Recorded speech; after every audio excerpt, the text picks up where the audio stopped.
आदर जय जिनेन्द्र। सन्मति वाणी news channel आपका हार्दिक स्वागत करता है। अभी अभी इंदौर में एक बहुत ही सारगर्भित संगोष्ठी हुई जिसमें अल्पसंख्यक आर्थिक विकास पर विशेष चर्चा की गई। श्री दिगंबर जैन महासमिति द्वारा आयोजित संगोष्ठी में जैन अल्पसंख्यक आर्थिक विकास महामंडल महाराष्ट्र के अध्यक्ष श्री ललित गांधी राज्य मंत्री दर्जा का दिगंबर जैन महासमिति परिवार द्वारा अभिनंदन किया गया तथा समाज श्रेष्ठियों की उपस्थिति में जैन अल्पसंख्यक आर्थिक विकास पर विशेष चर्चा की गई। जैन समाज को योग्यता योगदान अनुरूप राजनीतिक अहमियत प्रदान करना, राजनीतिक पार्टी की आलोचना एवं उनकी कार्यप्रणाली पर आलोचना नहीं करना, नवयुवकों को प्रोत्साहित करना, प्राचीन मंदिरों को संरचनात्मक संरक्षण संवर्धन प्रदान करना, दस्तावेज व अभिलेखों को डिजिटलीकरण, ऐतिहासिक तीर्थों का स्वरूप स्वच्छ तीर्थ अभियान प्रारंभ करना, इन सभी विषयों पर चर्चा की गई। इस अवसर पर महासमिति के राष्ट्रीय अध्यक्ष श्री अशोक जी बड़जात्या, कैलाश वेद, सुरेन जैन बाकलीवाल, प्रकाश जी भटेवरा, राजेश जैन, प्रवीण पाटनी, पवन जैन, नमिश जैन, वीरेन बड़जात्या, महावीर बेनाड़ा, प्रमोद पापड़ीवाल, मनोज बाकलीवाल, अनिल गंगवाल, सौरभ भंडारी, अशोक कोठारी, मुकेश गोदा, पुष्पेंद्र वैद, जिनेन्द्र सेठी, मोहित जैन, सुशील गोदा, मुकेश दोषी, अशोक जैन आदि सभी ने अपने विचार व्यक्त किए और इस संगोष्ठी में अपने विचारों का आदान प्रदान किया और इस संगोष्ठी का सशक्त संचालन श्री जैनेश झांझरी ने किया और आभार माना श्री वीरेंद्र बड़जात्या ने। आइए संगोष्ठी में क्या क्या विचार व्यक्त किए गए हम जानते हैं हमारे मुख्य अतिथि से। आइए। बिना चर्चा के क्रांति नहीं आती है और जब तक चर्चा नहीं होगी तब तक कोई कार्य संभव नहीं होगा। जब भी आप समय देंगे, आप इंदौर आ जावे या हम आपके पास आ जावे, जो विषय रखे सारे जैन समाज के उत्थान के लिए, जैन समाज की समस्याओं का है, उस पर आपने गंभीर चर्चा करनी है। वो समय भी आप हमें बताएं, उस हिसाब से हम अपना प्रोग्राम लाएंगे और निवेदन है कि आप अपने उद्बोधन से सभी का मार्गदर्शन प्रदान करें। मेरे पास शिखर जी के भी कुछ है, गिरनार जी का भी अपने है, कुछ निदान उसमें मैंने निकाले, परंतु वो आपके साथ बैठ के कुछ एक अधिकारी के साथ बैठ के अपन उनको एक बार रिफाइन करने, परिमार्जित करने, तो अपनी समस्याओं पर भी कुछ हद तक अपन हल पा सकते हैं। अब क्योंकि आज समय नहीं है इसलिए वो सब प्रेजेंटेशन आपको बता नहीं सकता हूँ। आपके लिए भी समय नहीं है और लोगों को भी जाना है। आप कभी समय दें 3-4 घंटे का। जरूर जरूर।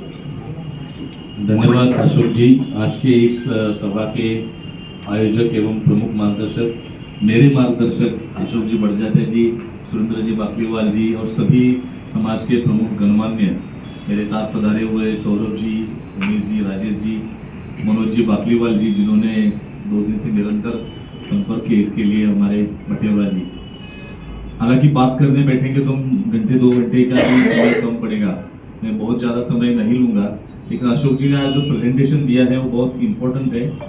इनकी विद्वत्ता का एक परिचायक भी है कि क्या होना चाहिए एक समाज में। अगर विद्वत्तापूर्ण आदमी नेतृत्व करे तो अच्छी दिशा पूरे समाज को मिल सकती है। और आप जैसे सभी लोगों का अनुभव, जैसे कोठारी जी के पास इतिहास का अगाध ज्ञान है, मुझे भी बहुत अच्छा लगा कि हमारे अहिल्या देवी के प्रधानमंत्री हमारे बाफना जी थे, तो ये मतलब इतिहास की इतनी सारी बातों के जानकार हमारे पास है। तो ये सारा ज्ञान का भंडार हमें एक जगह लाना ये भी बहुत आवश्यक है।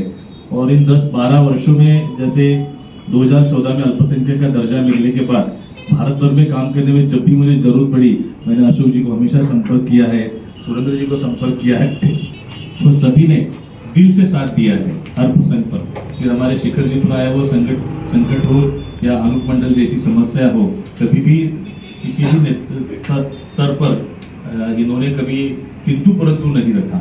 समाज एकता के लिए एक समर्पित भाव से काम करने वाले नेतृत्व हमें मिले, ये भी हमारे लिए गौरव की बात है। झांझरी जी ने एक कंफ्यूजन उनके मन में है वो पूछा, तो मेरा कार्यक्षेत्र पूरा भारत है, जहाँ मैं समाज के अध्यक्ष के रूप में आप सबको रिप्रेजेंट करता हूँ।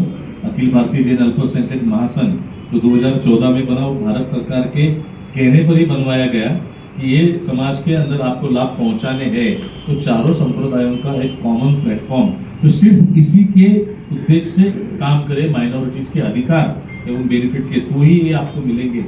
ललित पवार तब सेक्रेटरी थे, आप जानते होंगे उनको, बाड़मेर के, तो उनके और तब के मिनिस्टर के विशेष अनुरोध से संगठन बना और 12 साल में पूरे भारत में इसका नेटवर्क बनाने का प्रयास किया। उसी के फलस्वरूप हम सब लोग जुड़े, किसी न किसी, भले काम कम हुआ हो, नहीं ज्यादा हुआ हो, वो बात अलग है, बट एक कनेक्ट हमारा बन गया। तो ये अधिकारों का फायदा हमें कई जगह की समस्याओं सुलझाने भी मिला, जिसमें सबसे बड़ा समाधान हमें 2017 के शिखर जी कर आए सबसे बड़े संकट के समय हुआ, जब ये सारे मजदूर संगठन जो मूलतः माओवादी संगठन थे, उन्होंने जिस तरह से हड़ताल करके हमारे 15,000 यात्रियों फंसे हुए थे पहाड़ पर। अजमेरा जी अपने वहाँ पे रांची में, उनका भी बहुत इस विषय पर हमेशा संकट रहा था। तो हमारे 14 कोटियाँ वहाँ पे है, चारों संप्रदायों के नीचे, सभी का अध्यक्षों को साथ में लेकर मुख्यमंत्री के साथ मैंने मीटिंग करके ऊपर से उन्हें जो जरूरी सूचना देना था वो देकर, जिस तरह से मुख्यमंत्री ने जैन समाज के साथ खड़ा रहने की भूमिका ली थी, और एक दिन के अंदर वहाँ जब स्ट्राइक हुआ था सुबह, एक भी पुलिस नहीं था। सीएम ने जिस भाषा में कलेक्टर से बात की थी उस दिन, मेरे लाइफ में 38 साल में सार्वजनिक जीवन में काम करता हूँ, कई सारे मुख्यमंत्रियों के साथ काम किया है, ऐसा सीएम का टोन किसी अधिकारी के साथ बात करने का मैं कभी नहीं देखा। तो लिटरली मतलब वो यहाँ बताना अच्छा नहीं, गाली देकर उसने कहा तो तुम क्या पंचायती करने बैठे क्या, जाके पहले स्ट्राइक तोड़ो। और एसपी को जैसे डायरेक्शन दिए, 3 घंटे में 2000 पुलिस वहां पहुंची थी और 4 बजे पूरा स्ट्राइक तोड़ दिया। हम 6 बजे चौबिहार करने बोथरा जी के घर पर पहुंचे, तब तक वो सारे माओवादी संगठन पर बैन करने का जीआर उन्होंने निकाला। 5 घंटे में जीआर निकलना ये मेरे हिसाब से असंभव बात है, असंभव। ये भगवान पार्श्वनाथ का चमत्कार था और वो रघुवर दास जी का पार्श्वनाथ जी के प्रति समर्पण था कि उन्होंने वो काम किया। इसके बावजूद आपने जो लिखा व्हाट्सएप और ये हम करते किसी से, उसके बाद वो जो पर्यटन क्षेत्र की हवाएं चली, अफवाहें चली, हमारे ही एक बड़े आचार्य ने वो सेव शिखर जी का अभियान चलाया। मैंने बोला था मत चलाइए अभियान, आप पहले बात करिए, बात में संतुष्ट ना हो तो आंदोलन करिए, आप सीधे आंदोलन क्यों करते। और रघुवर दास को क्रिटिसाइज किया, भाई दिल्ली में मिले ललित, मैंने कुछ गलत किया क्या कि जो उन्होंने ऑर्डर निकाला, सारे ट्रस्टी मेरे साथ में थे, बोले ये काम के लिए हम 5 करोड़ देने को तैयार थे। कोई अगर ये ऑर्डर निकलता हो तो वहां 1 रुपया दिए बगैर अगर हमें ऐसा ऑर्डर मिलता है तो उसका रिस्पेक्ट भी रखना चाहिए। तो ये जो आपने बातें रखी है बहुत महत्वपूर्ण बातें हैं और इसे बहुत ज्यादा डेलिब्रेशन और करने की भी, ब्रेनस्टॉर्मिंग करने की आवश्यकता है। तो मैं चाहूंगा कि आपसे